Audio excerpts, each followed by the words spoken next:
अस्सलामुअलैकुम सामीन। 12 जुमादल उला और 4 नवंबर है। ख़बर का उन्वान है SIR आज से शुरू है, यानी वोटर फहरिस्त पर नज़र षानी की जो मुहिम चल रही है। जैसे बिहार में SIR हुआ था, वो आज से उत्तर प्रदेश समेत 12 रियासतों और मरकज़ के ज़ेर इंतज़ाम इलाक़ों में आज से शुरू हो जाएगा। शुरू होने का मतलब क्या है?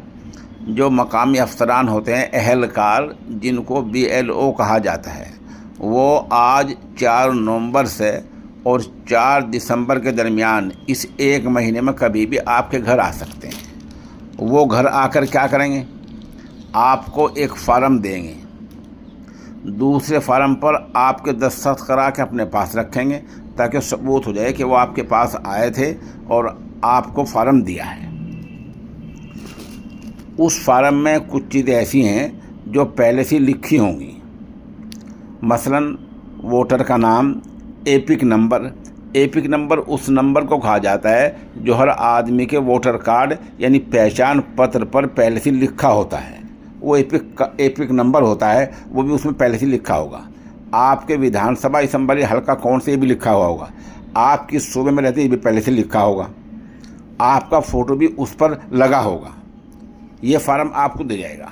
आगे जो चीज़ उसमें मांगी होंगी वो आपको लिखनी होगी। फिर BLO ये देखेंगे कि 2003 की वोटर फहरिस्त में आपका नाम है या नहीं।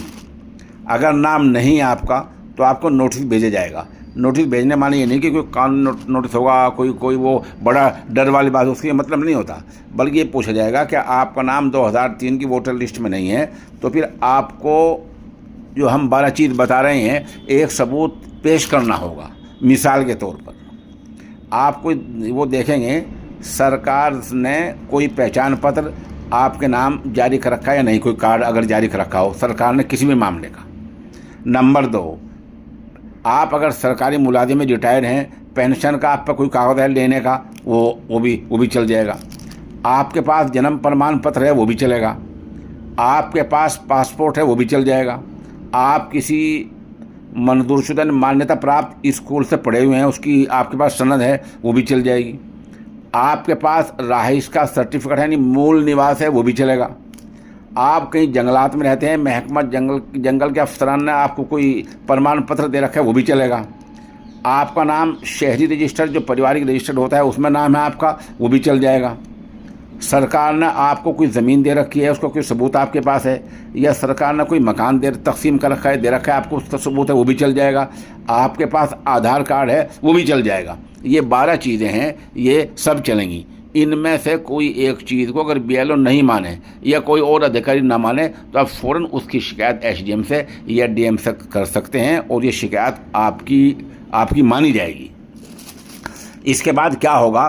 4 दिसंबर के बाद वो एक मेमो जारी करेंगे, वोटर फहरिस्त के भी जारी करेंगे, भाई ये लोग फहरिस्त में आ चुके हैं। उस फहरिस्त में अगर आपका नाम नहीं है तो आपको आपत्ति का, एतराज़ का पूरा हक हासिल होगा और आखिर वोटर लिस्ट जो है 7 फरवरी को जारी होगी। बहुत लंबा वक्त है एतराज़ करने का, अपनी बात पेश करने का। फिर भी अगर कोई बात रह जाए तो आगे आप DM से और चीफ इलेक्शन कमीशन से आप अदालत में कहीं भी जा सकते हैं, सब मुतबादिल खुले हुए हैं। दूसरी तरफ आज ही SIR के ख़िलाफ़ हल्ला बोल मुहिम भी चल रही है। आज बंगाल में खुद वहाँ की वज़ीर आला SIR के ख़िलाफ़, वोटर नज़रसानी मुहिम के ख़िलाफ़ ज़बरदस्त मार्च कर रही हैं और ख़ुद वो उसकी क़यादत खुद करेंगी। उधर SIR के बारे में सुप्रीम कोर्ट में आज सुनवाई भी है। उधर जो कुछ सरकारें हैं वो अदालत से रुजू कर रही हैं। तो बहरहाल SIR का मामला आज से शुरू हो जाएगा। जो चीज़ें मैंने बताई उनको आप ध्यान रखें। एक बात आखिर में ये, अगर आप घर में आपके 4 आदमी रहते हैं, चारों वोटर हैं, इत्तेफाक से 2 आदमी बाहर गए हुए हैं, BLO आपके घर पर आ गया, तो आप उन बाकी 2 के नाम की फार्म ले सकते हैं। आपके दस्तखत आपके अकेले भी सबके लिए काम करेंगे। इस बारे में अगर आपके समझ में कोई बात ना आए या कोई बात रह जाए तो आप हमारे नंबर 96 27 70 90 14 पर रब्ता कर सकते हैं। शुबा है कि आधार कार्ड नहीं माना जाएगा। कल का अमर उजाला मेरे पास मुकम्मल उस खबर का मौजूद है। ये मैं उसकी हेडिंग आपको भेज रहा हूँ, आप इस पर स्क्रीन पर देख सकते हैं। इसमें जहाँ और चीज़ें लिखी हैं वहाँ आधार कार्ड भी लिखा है। इसी तरह 30 तारीख का नव भारत है, 3-4 दिन पहले, वो भी हमारे पास है और मुकम्मल उसमें भी लिखा है कि आधार कार्ड माना जाएगा। इतने बड़े रोज़नामा अखबारों में अगर कोई ऐलान आता है और इलेक्शन कमीशन चुप रहता, कोई आपत्ति, कोई एतराज़ नहीं जीता था, तो वो चीज़ खुद ब खुद सही मान ली जाती है। ये आप अमर उजाला की कटिंग दोबारा देखें, इसमें साफ लिखा हुआ जहाँ और चीज़ें मानी जाएगी, मूल निवास, पासपोर्ट और जन्मपत्री वगैरह, वहाँ आधार कार्ड भी माना जाएगा।